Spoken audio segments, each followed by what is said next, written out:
Bom dia, meus irmãos. É com grande prazer que nós estamos aqui nesta manhã para transmitir mais uma porção da palavra do Senhor. E eu gostaria de chamar sua atenção, para esse dia, para esse momento em que nós debruçaremos diante da palavra do Senhor, que ela possa nos falar nessa manhã. Bem-vindo você que nos acompanha aí pelo Facebook da Casa de Oração em São Torquato. Dizer que daqui a alguns minutos nós começaremos então o nosso estudo, nosso momento aqui. Fique à vontade, o link está sendo compartilhado, você também pode compartilhar esse link com outros amigos, irmãos, para juntos nós estudarmos nesta manhã a palavra do Senhor.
Mais alguns minutos nós começaremos o nosso estudo nesta manhã. Fique à vontade, compartilhe o link, convide outras pessoas também a juntos nós estudarmos a palavra do Senhor.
Você pode puxar o grupo então? Traz a chave para mim, você puxa ele. Pois só tu és o Deus eterno sobre toda a terra e céu. Pois só tu és o Deus eterno sobre toda a terra e céu.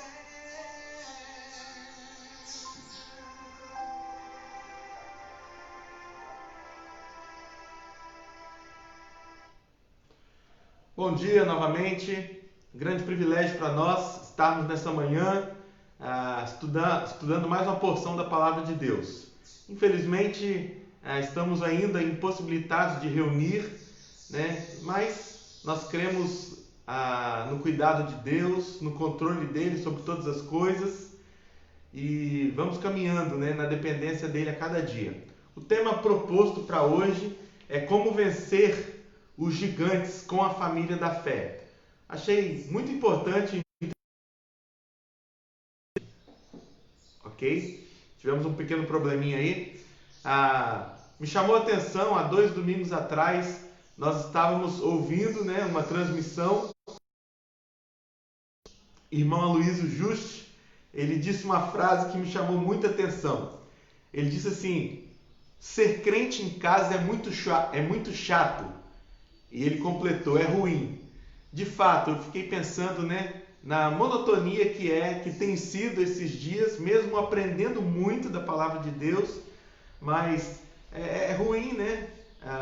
Não podemos reunir como igreja, mas em breve nós cremos que isso será possível. Muito tem se falado nos últimos dias, né, de como será a igreja pós-pandemia. Como será a igreja após esse momento? Como será o mundo após esse momento? Como será a vida após esse momento? Eu gostaria de, nessa manhã, tentar, né, responder a seguinte pergunta, se é que é possível, né? Como será ou como deveria ser, na verdade, a igreja pós-pandemia? Porque como de fato ela será, nós não sabemos. O controle de tudo, só Ele que sabe de todas as coisas. Mas se nós olharmos pela história, nós vamos perceber pela história do cristianismo que talvez pós-pandemia muitas pessoas fiquem sensíveis a ouvir a voz de Deus, muitas pessoas vão se aproximar de Deus, mas logo talvez irão novamente voltar à sua rotina, à sua correria do dia a dia. Assim, né, pós-peste bubônica, por exemplo, foi assim pós-peste negra, foi assim pós-Primeira e Segunda Guerra Mundial, foi assim após o atentado lá de 11 de setembro, as igrejas encheram, as igrejas lotaram, mas logo depois de algum momento as pessoas foram estavam buscando a Deus, buscando comunhão com Deus, tendo novos propósitos de vida. Logo após algum tempo, essas pessoas desanimaram e voltaram ao que nós podemos chamar de normal. Então, não sei se nós teremos como avaliar como será a igreja depois desse momento todo que nós temos vivido, não só aqui no Brasil, mas no mundo. Talvez seja uma tentativa imatura e frustrada, né? Tentar imaginar como será a igreja após esse tempo. Mas à luz da palavra de Deus, nós podemos dizer como ser a igreja pós-pandemia. Como Deus gostaria que fosse a igreja pós-pandemia. Porque o Novo Testamento idealiza, né, como a igreja deve ser e como ela deve atuar na sociedade. Então, nós tentamos pensar nessa questão, nessa pergunta que tem sido formulada a partir desse momento agora, desse tempo, né? Como deve ser a igreja na pandemia e pós-pandemia. Gostaria de convidar você a lermos um texto lá de 1 Samuel 23. E a partir desse texto de 1 Samuel 23, eu gostaria de que juntos nós pudéssemos tirar algumas lições dessa história, alguns princípios que eu e você precisamos buscar e nós devemos seguir como igreja. 1 Samuel 23, versículos 15 a 18. 1 Samuel 23, versículos 15 a 18. Eu vou ler na NVT, você pode acompanhar. Diz assim o texto: Então, perto de Oreza, Davi recebeu a notícia de que Saul estava a caminho do deserto de Zif para procurá-lo e matá-lo. Jonatas, o filho de Saul, foi encontrar Davi e o animou a permanecer firme. A NVI diz: e o animou a encontrar forças. O animou a permanecer firme em Deus.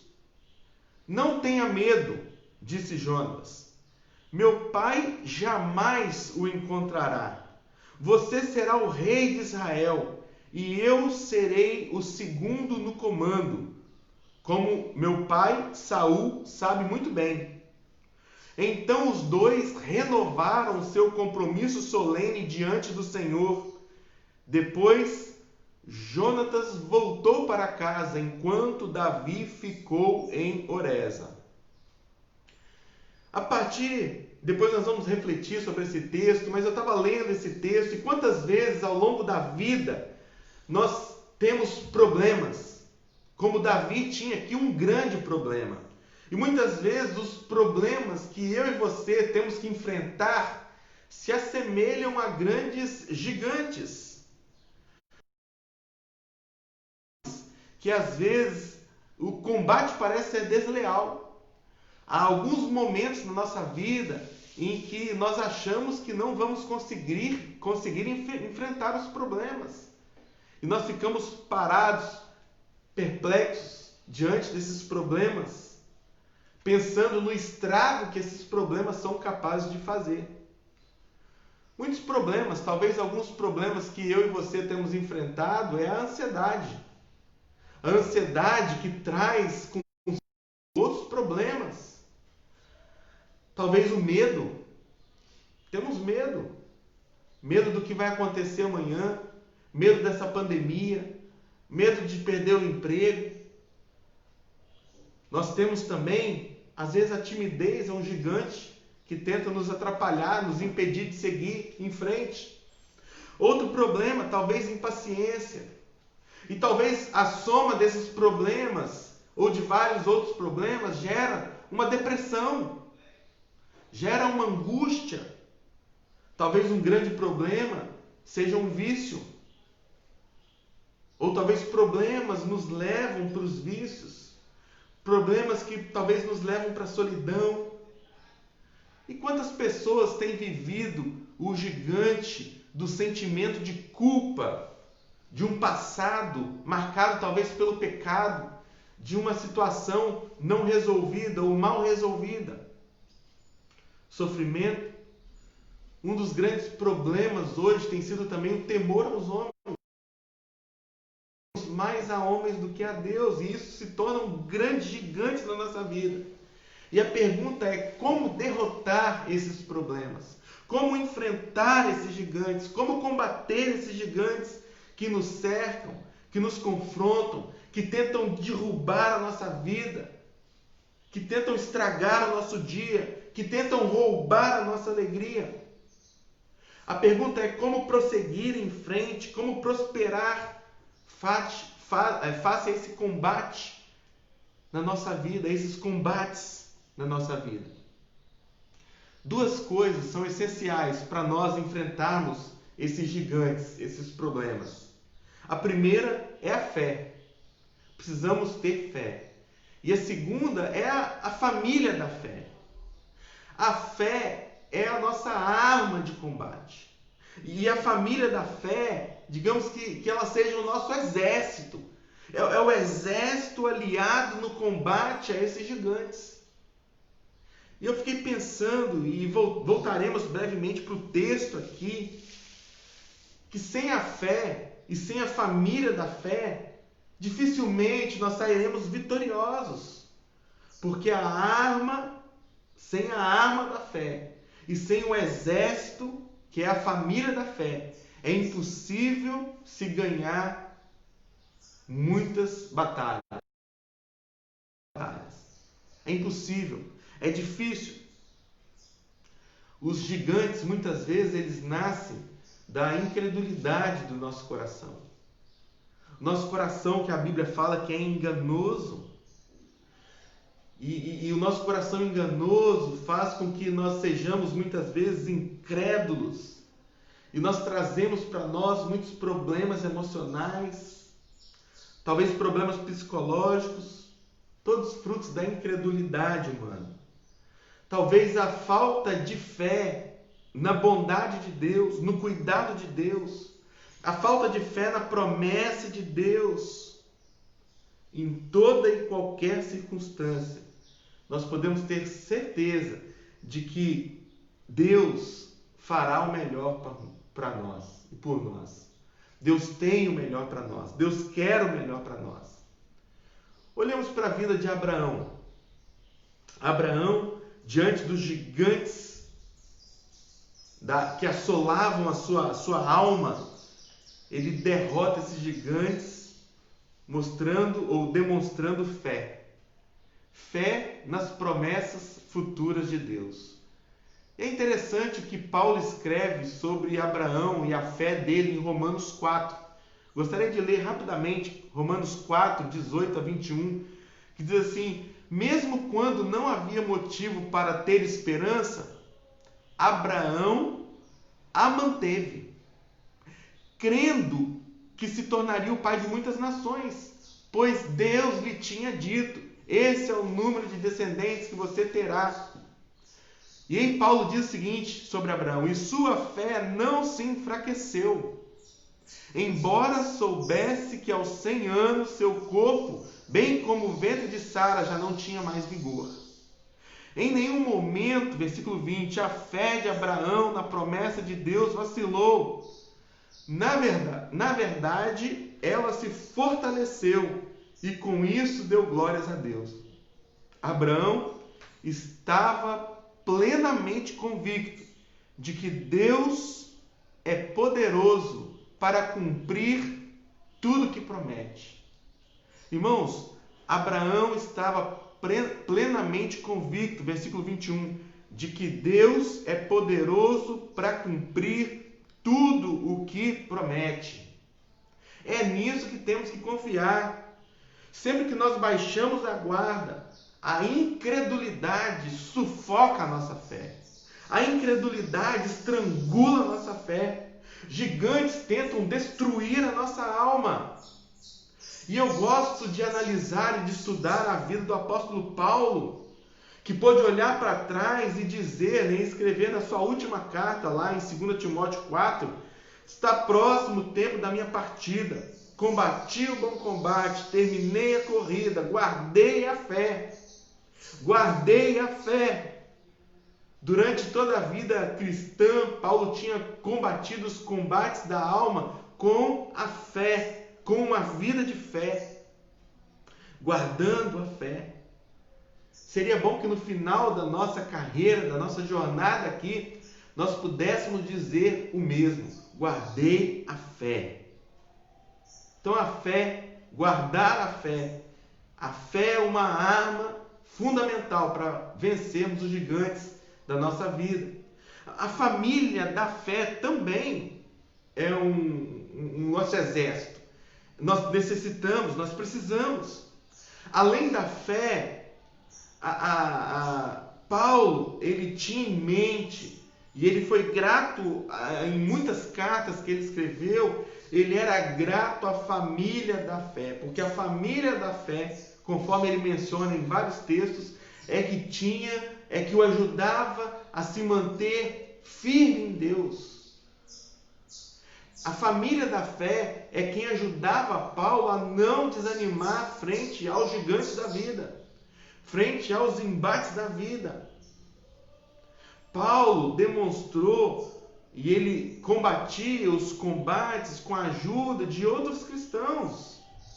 Sempre estava cercado por um batalhão de pessoas, por pessoas que estavam dando cobertura espiritual ao ministério de Paulo, à jornada de Paulo, aos desafios de Paulo.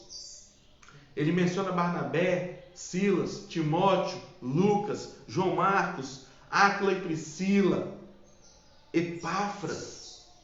Leia lá Atos 16, você vai ver uma lista de nomes de irmãos e irmãs que é um suporte ao ministério de Paulo. Na única vez que Paulo se viu forçado a seguir sozinho, vocês devem lembrar aí, no texto de Atos 17, ele vai para Atenas, porque ele sai às pressas ali, ele sai corrido, com uma comitiva de pessoas que seguia, que acompanhava ele, que escoltava ele. E o texto fala que a alma dele se abateu.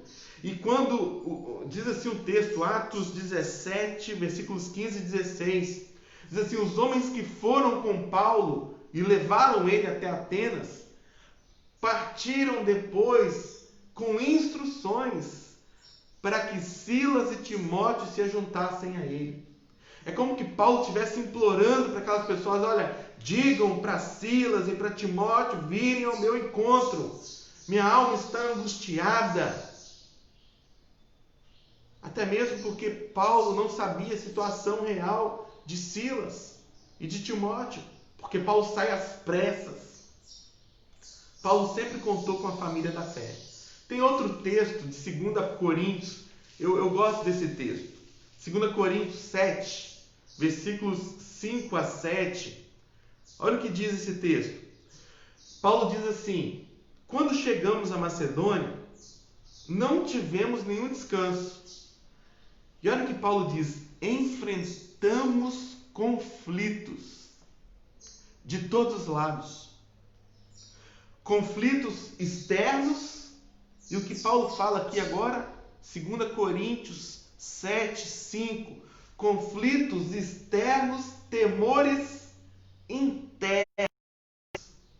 O que Paulo está falando aqui é que muitos gigantes na alma se levantavam contra ele, contra o seu ministério, contra o seu propósito de servir a Deus. Quantos conflitos aqui! E olha que ele continua a dizer: mas Deus que conforta os desanimados, nos encorajou. Como que Deus encorajou Paulo? Olha aí no texto: com a chegada de Tito. De Tito. Sua presença foi uma alegria, como também foi a notícia que ele nos trouxe do encorajamento que recebeu de vocês. Quando ele nos contou quanto desejavam me ver, quanto lamentam o que aconteceu e quão dedicados são a mim, fiquei muito feliz. Paulo ficou feliz ao saber que outros crentes, que outros irmãos se importavam com ele, se incomodavam com a situação na qual eles estavam vivendo. Como é bom, irmãos, contar com a família da fé. Paulo nunca combateu sozinho os seus combates da alma. Ele sempre dependia das pessoas, ele sempre buscava as pessoas. Sempre existiam pessoas encorajando ele, encorajando o seu ministério. E essas pessoas fez com que Paulo permanecesse com os olhos fixos em Deus. Essas pessoas ajudaram Paulo a se manter firme nas promessas de Deus. Com isso em mente, vamos voltar ao texto que nós lemos inicialmente, de 1 Samuel 23. Vamos dar um pouquinho de atenção a esse texto e fazer algumas observações a partir desse encontro de Jonatas com Davi. Pelo menos 5 observações nós faremos nesse texto, a respeito desse encontro. E o objetivo dessas aplicações, dessas observações, é nos encorajar a lutar os combates da fé, os combates da alma, com a fé e com a família de Deus. Lutar os combates da alma com fé em Deus e dependentes da família. Não sozinhos, não isolados. Como diz o Luiz, como é ruim ser crente em casa. Eu fico pensando como muitas pessoas dizem que não precisam uma das outras. Não, eu me viro sozinho. Não, eu tenho assistido os cultos pela internet. É claro, nesse momento nós estamos assistindo pela internet. Mas pessoas que não querem vínculo com a igreja, não querem vínculo com pessoas, se acham suficientes. Pelo contrário, são orgulhosos, arrogantes. O objetivo, então, desse momento é nos encorajar. A primeira observação aí: todos precisam da família da fé. Todos precisam de amigos, de irmãos mais chegados. Olha só, já vimos aqui o exemplo de Paulo, grande apóstolo, grande missionário, fundador de igrejas, Paulo dependia de pessoas.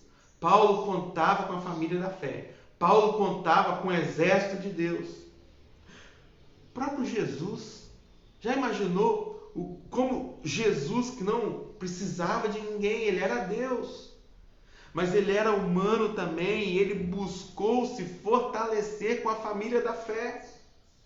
Olha o momento em que isso aconteceu, Mateus 26, versículo 36 a 39, fala que Jesus foi com seus discípulos para um lugar chamado Getsêmani, e lhes disse: sentem aqui enquanto eu vou ali orar.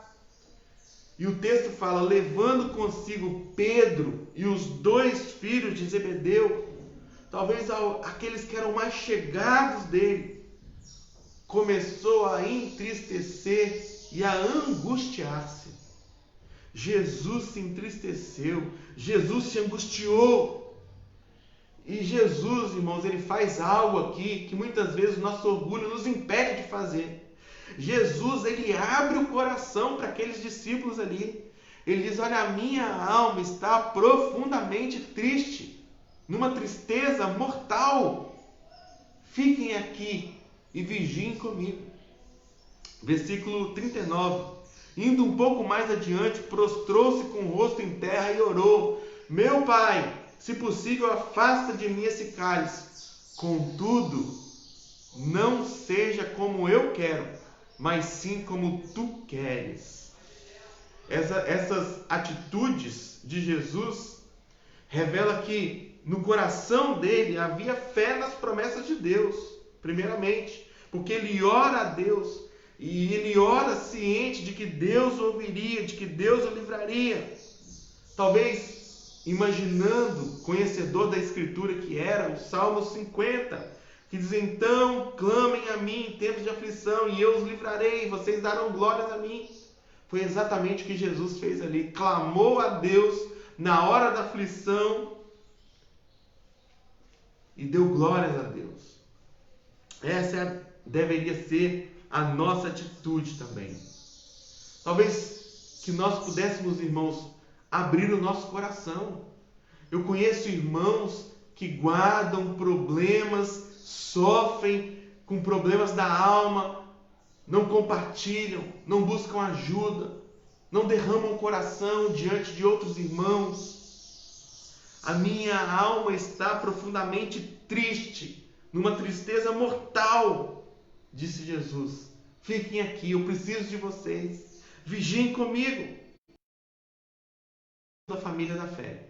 Paulo precisou, Jesus precisou, e Davi aqui agora demonstra isso também. O que faz você pensar que não precisa da igreja? O que faz você pensar que não precisa reunir? O que faz você pensar que não precisa de pessoas? Que não precisa da comunhão dos crentes? O que faz você pensar que pode ser um desigrejado? Não sei o que passa em seu coração. Talvez você que esteja desanimado, longe, frio, triste. Reflita sobre esse momento. Olha o que diz o versículo 15 do texto inicial que lemos de 1 Samuel. Então, perto de Oreza, Davi recebeu a notícia. Não sei como isso aconteceu. Não tinha WhatsApp, não tinha telefone, né? Mas Davi recebeu. Provavelmente alguém foi à frente e noticiou isso a Davi. Olha, Saul está a caminho do deserto, furioso, e ele quer matar você. Ele quer procurá-lo, ele quer matar você. E o texto diz que Jonatas, o filho de Saul, foi encontrar Davi. E o que Jonas fez? O animou a permanecer firme em Deus. Se você pensa que é capaz de seguir sozinho, você está enganado. Você talvez está enganando a você mesmo. Talvez você esteja pecando por orgulho, achando que você pode solucionar o seu problema, que você pode solucionar o conflito. Ah, mas Davi era um homem que buscava a Deus. Davi tinha derrotado o gigante, Golias. E agora Davi fica amedrontado face às ameaças de Saul. Davi viu aqui, irmãos, evaporar a força dele. Davi estava angustiado. E Jonatas aqui foi quem o ajudou a encontrar forças em Deus. É o versículo 16 que diz isso. Jonatas o ajudou a encontrar forças em Deus. Eu quero repetir novamente. Todos precisam da família da fé. Eu e você precisamos da família da fé. O texto de Hebreus provavelmente foi escrito a um grupo de crentes, né? Que estavam desencorajados. O texto de Hebreus foi escrito a um grupo de crentes que estavam desanimados, tentando voltar para o judaísmo, porque estavam sendo perseguidos, muitos problemas gigantescos, eles estavam enfrentando esses problemas. E o autor do livro de Hebreus diz no capítulo 10, versículo 24 e 25 o seguinte: e consideremos uns aos outros para nos incentivarmos ao amor e às boas obras. Não deixemos de reunir como igreja. Não deixemos de reunir como igreja, segundo costumes de alguns. Mas procuremos encorajar-nos uns aos outros. Ainda mais quando vocês veem que se aproxima o dia. Esse tipo de reunião aqui vai muito além de ir a um culto no domingo.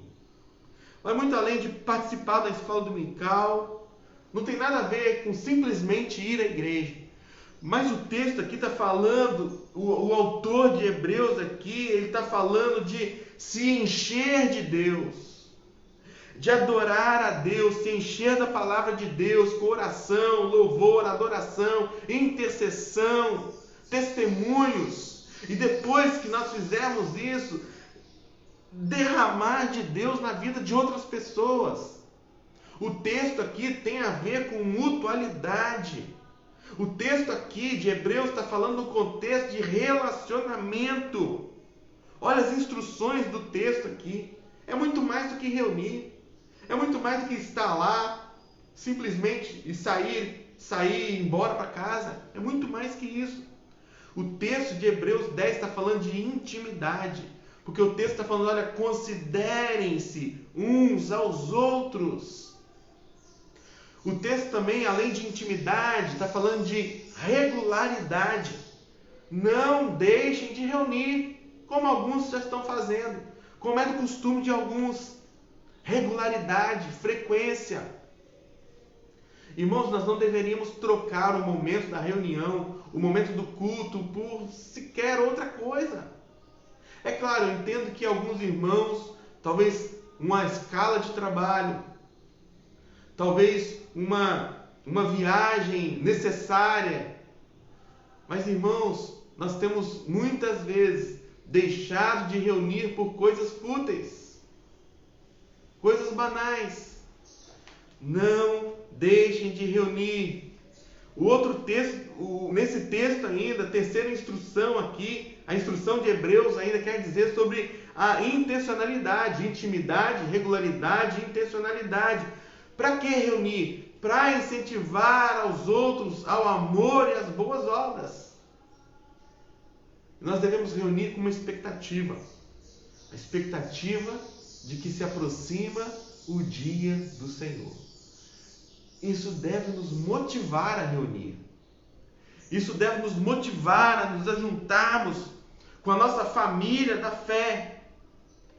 E caso nós abandonemos essa reunião como igreja, esse convívio como igreja, essa comunhão como igreja, Hebreus fala e traz sérias advertências.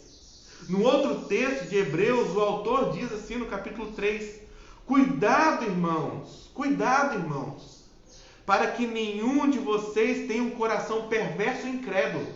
Cuidado. E se afaste do Deus vivo.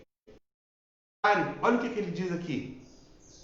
Encorajem-se uns aos outros todos os dias, durante o tempo que se chama hoje, de modo que nenhum de vocês seja endurecido pelo engano do pecado, pois passamos a ser participantes de Cristo, desde que de fato nos apeguemos até o fim, à confiança que tivemos no princípio. O texto está falando de perseverança. O texto está falando que a falta de comunhão é trágico na nossa vida. A falta de comunhão gera incredulidade. Olha só, coração perverso, incrédulo, versículo 12 de Hebreus 3. A falta de comunhão traz endurecimento, para que nenhum de vocês seja endurecido pelo engano do pecado. A falta de comunhão traz derrota, para não nos desanimarmos, mas mantermos a confiança que nós tínhamos no início.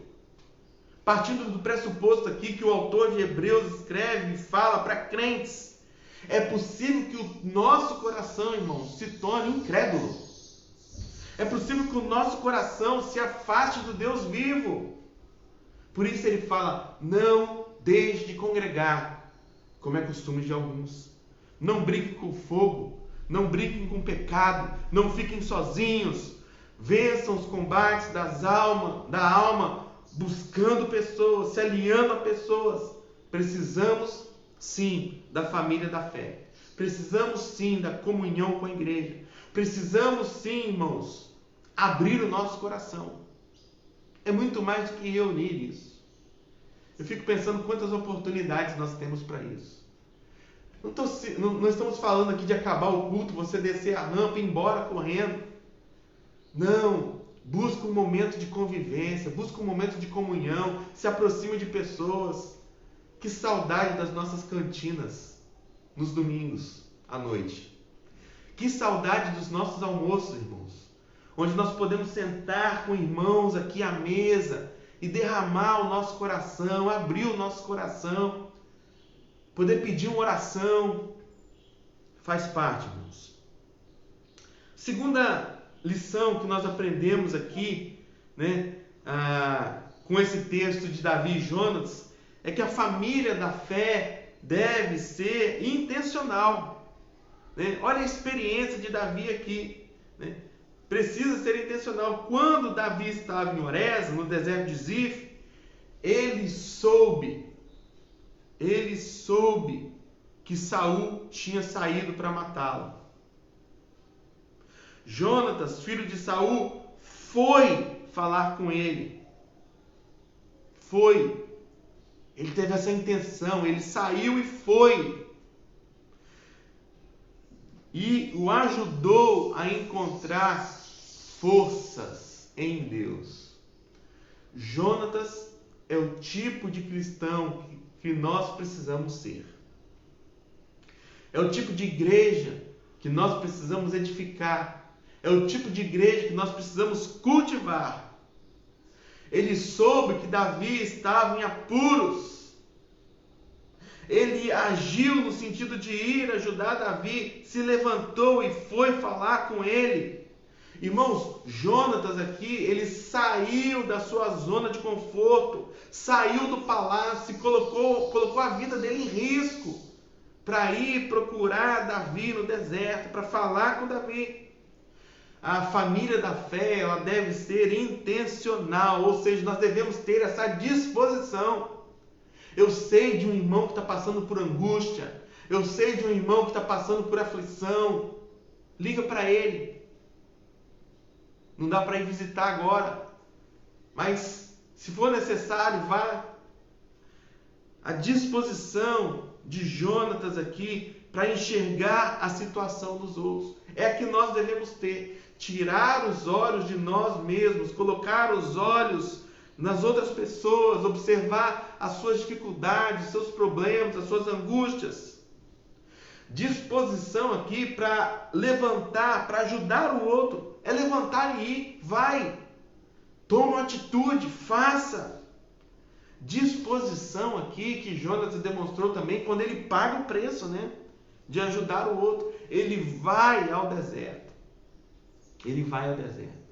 Irmãos, que nós busquemos ser assim para outras pessoas em tempos de dificuldades, em tempos de crise, em tempos de combates.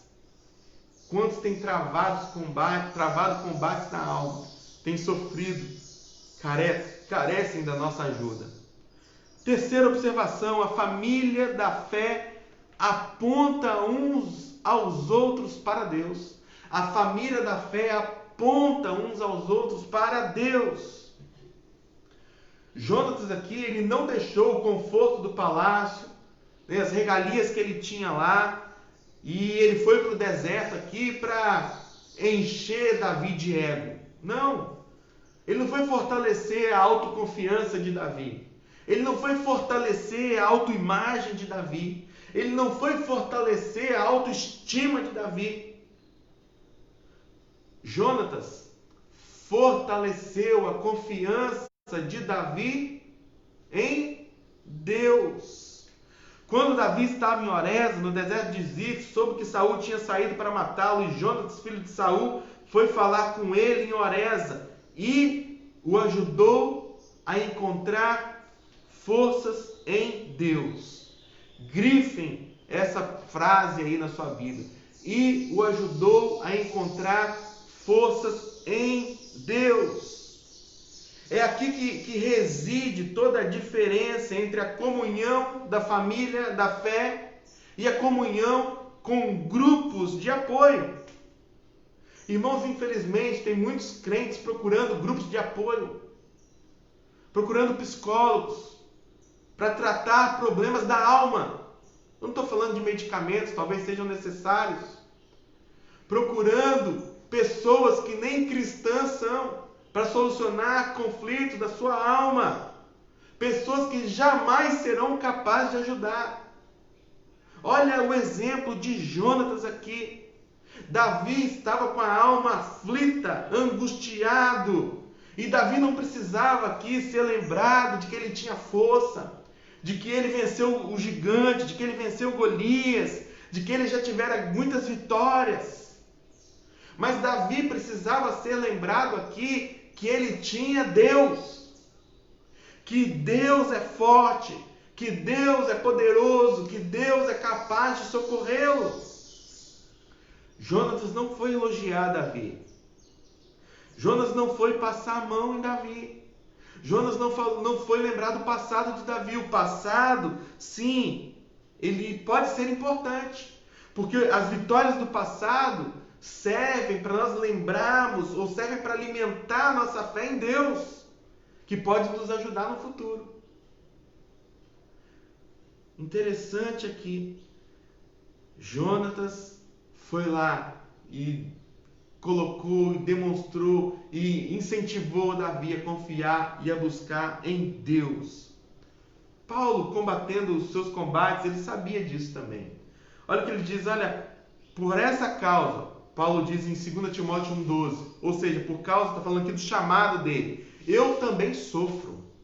Eu não me envergonho, porque eu sei em quem eu tenho crido, estou bem certo que ele é poderoso para guardar o que lhe confiei até aquele dia. Irmãos, muitas vezes eu olho o exemplo aqui desse gigante da fé que é Paulo. E Paulo aqui na sua última carta, ele abre o coração. Eu não me envergonho. Muitas vezes nós temos vergonha, irmão, de compartilhar o nosso problema com outro irmão. Nós nos intimidamos, nós nos acovardamos.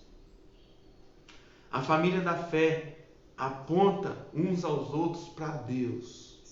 A família da fé fortalece a buscarmos confiança em Deus.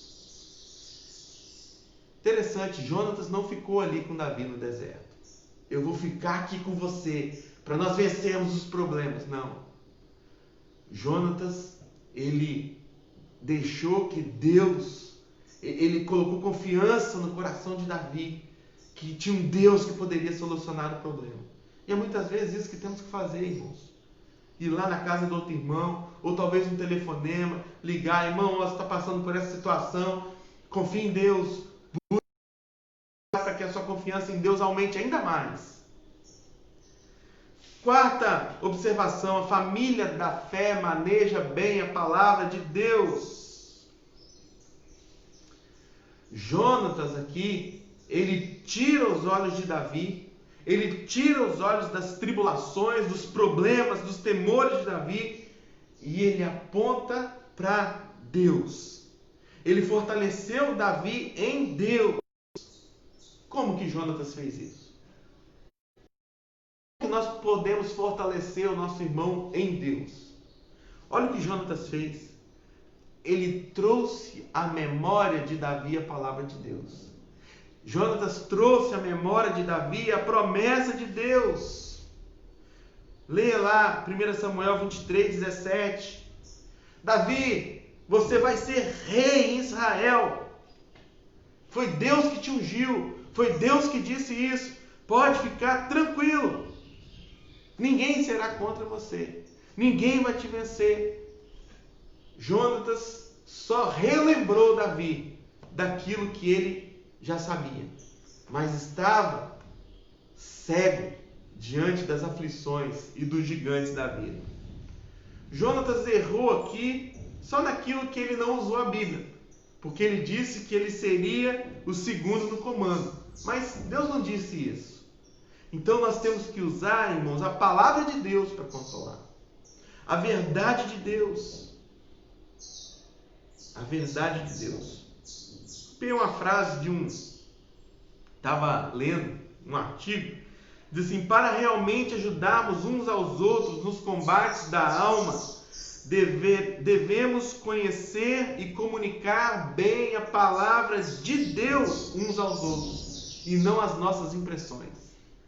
Irmãos, comunicar bem a palavra de Deus aos outros, e não aquilo que eu acho, e não aquilo que eu penso. A Bíblia bem interpretada, amorosamente aplicada, de forma espiritual, bem comunicada aqui, ela será capaz de fortalecer em Deus o coração fraco. Ela será capaz. Em outras palavras aqui, a família da fé, a família da fé deve ajudar uns aos outros a combater os gigantes, as aflições da alma, com a palavra de Deus. Deve estar disposta a quê? Aprender a palavra de Deus com amor. Deve estar disposta a identificar a incredulidade no coração do outro. Talvez nós devêssemos observar mais as pessoas, buscar mais ajudá-las.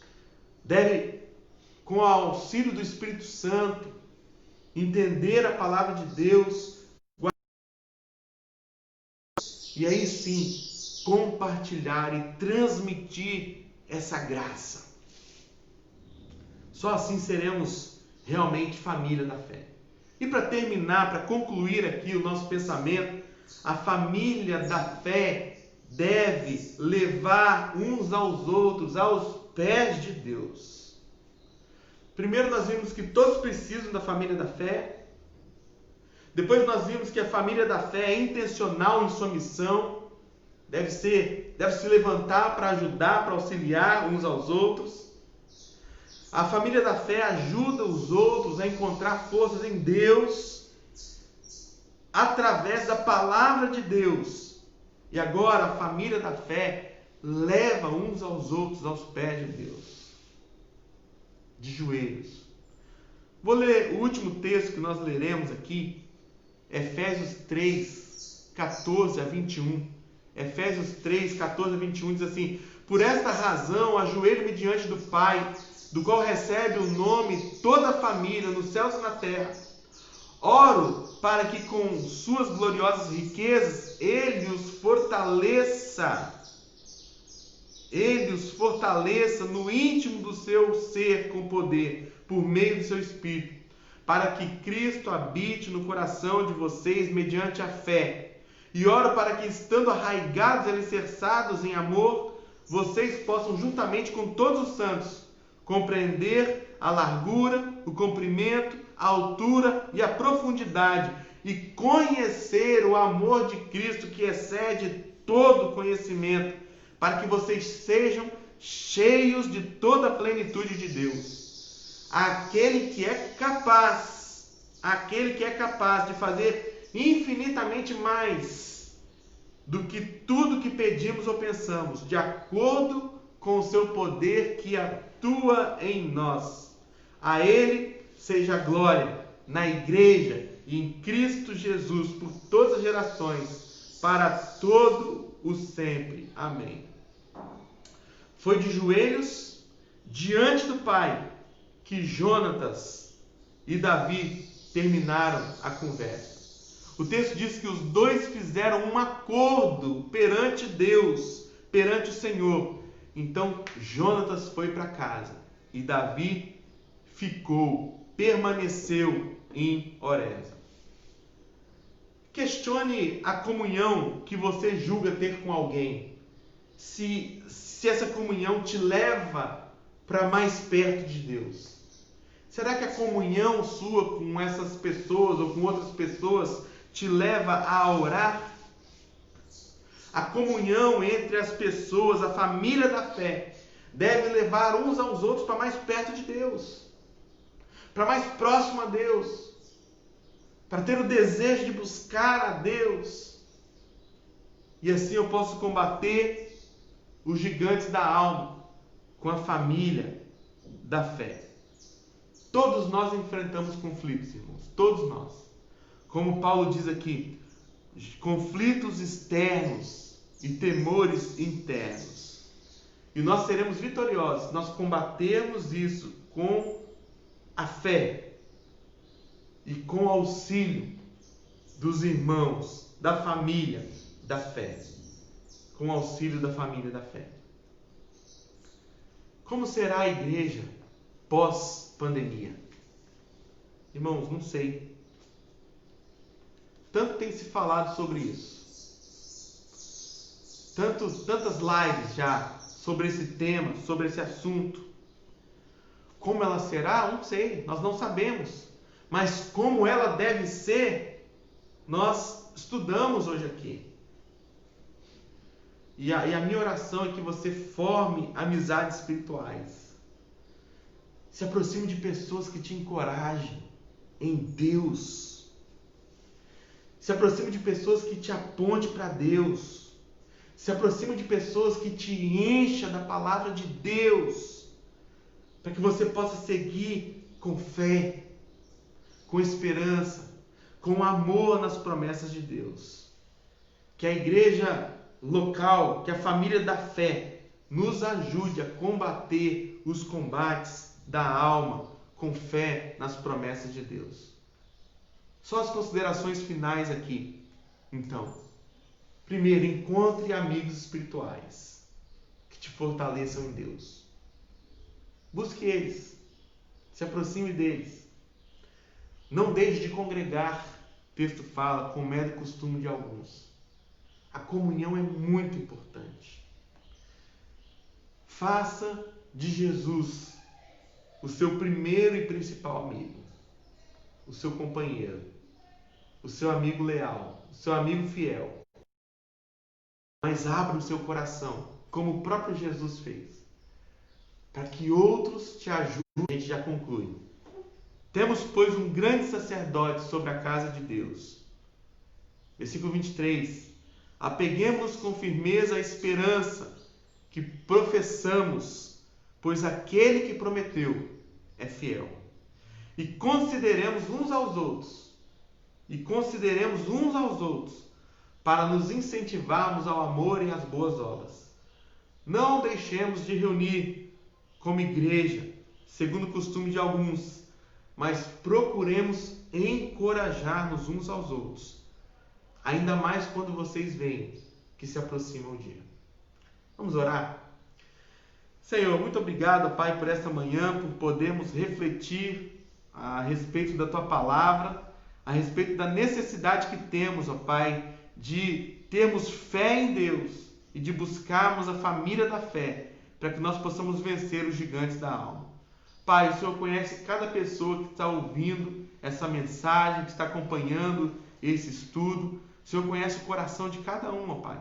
Talvez estejam enfrentando angústias, talvez estejam enfrentando gigantes, momentos difíceis na vida, talvez algo do passado que trazem tristeza, ó Pai. Que nós possamos confiar no Senhor, buscar forças no Senhor, ó Pai. Se for necessário, ó Pai, buscar auxílio a pessoas que possam nos aproximar do Senhor. A igreja existe também para essa função, ajudar uns aos outros, auxiliar uns aos outros, amar uns aos outros, ó Pai.